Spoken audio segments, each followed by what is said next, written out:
જવાબદારી કેટલી વસ્તુની લેવાની? 3. કેટલી વસ્તુની? ઇંગ્લિશમાં ફરી બોલું, એકવાર બોલી દો. Taking responsibility for action, results અને મિસ્ટેક્સ.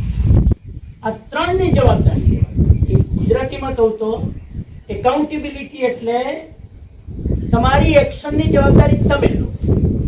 એક્શન એટલે જે તમે કર્યું, જે તમે કામ કર્યું એની જવાબદારી કોની? પોતાની જવાબદારી. જે વ્યક્તિ પોતે જવાબદારી લઈ શકે પોતાની એક્શન માટે, એ વ્યક્તિને કહેવાય કે આની એકાઉન્ટેબિલિટી સારી છે. એટલે કે એ માણસ ટ્રસ્ટવર્ધી છે, વિશ્વાસુ છે. એ માણસને તમે કામ સોંપશો તો એકાઉન્ટેબિલિટી છે, કરી લેશે. કેમ કે એ એક્શનની જવાબદારી લે છે. બીજી કઈ જવાબદારી લેવાની? રિઝલ્ટની. કોઈ પણ કામનું પરિણામ જે આવે ને, પરિણામની જવાબદારી લેવાની. પરિણામ ખરાબ આવે એટલે મહેનત તો કરી, મહેનત તો કરી, જવાબદારી બીજાના ઉપર નાખી દે. રિઝલ્ટ ખરાબ આવે એટલે બીજા ઉપર નાખે. અને રિઝલ્ટ સારું આવે તો બોલો બોલો બોલો. ના ના ના, રિઝલ્ટ સારું તો મેં કર્યું. આ તો હું હતો ને એટલે થયું.